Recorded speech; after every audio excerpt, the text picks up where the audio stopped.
Um olhar sobre o mundo, com Alberto do Amaral Júnior.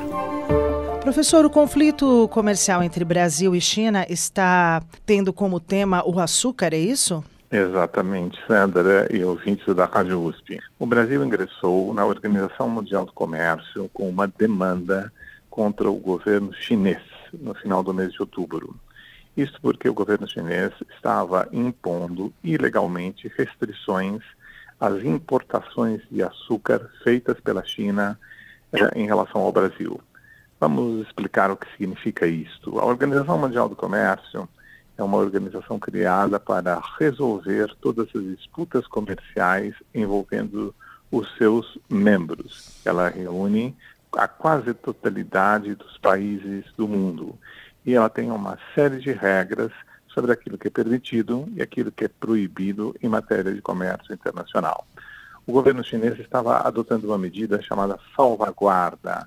Salvaguarda é uma medida de proteção comercial, especificamente adotada pelos governos quando existe um sério risco de ameaça de desemprego num determinado país ou de causa um desequilíbrio na economia doméstica. Por isso, o governo pode, temporariamente, adotar essa medida. Mas o governo chinês adotou essa medida contrariamente às regras da Organização Mundial do Comércio. Aí o Brasil propôs, então, uma demanda perante a Organização Mundial do Comércio. E essa demanda é para que o governo chinês, num primeiro momento, explique as razões da sua decisão e verificar se existe possibilidade de um acordo entre o Brasil e a China. Uma controvérsia na OMC percorre várias etapas. A primeira etapa é uma etapa essencialmente de natureza diplomática, que se caracteriza pela consulta. A consulta é um procedimento que reúne diplomatas de dois países, um país que julga ter seus interesses contrariados pela violação de uma regra comercial. Esse país solicita consulta a outro país que supostamente violou as regras comerciais. Os diplomatas discutem e verificam se existe a possibilidade de um entendimento com a possível mudança da política comercial adotada por um país. Depois disso, se não houver um entendimento, é possível que seja solicitado pelo país que se julgou prejudicado a instauração de um painel, de um grupo de especialistas. Esse grupo de especialistas será um tempo para examinar a questão.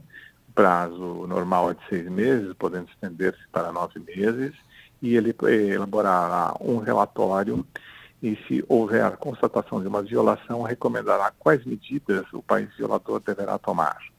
Haverá ainda uma segunda etapa, que é uma apelação para um órgão específico da Organização Mundial do Comércio, que é composto exclusivamente por juristas, e esse órgão apenas analisará se a decisão tomada anteriormente foi ou não vinculante. E, finalmente, para que a decisão possa produzir todos os efeitos jurídicos, ela precisa ser aprovada pelo órgão de solução de controvérsias.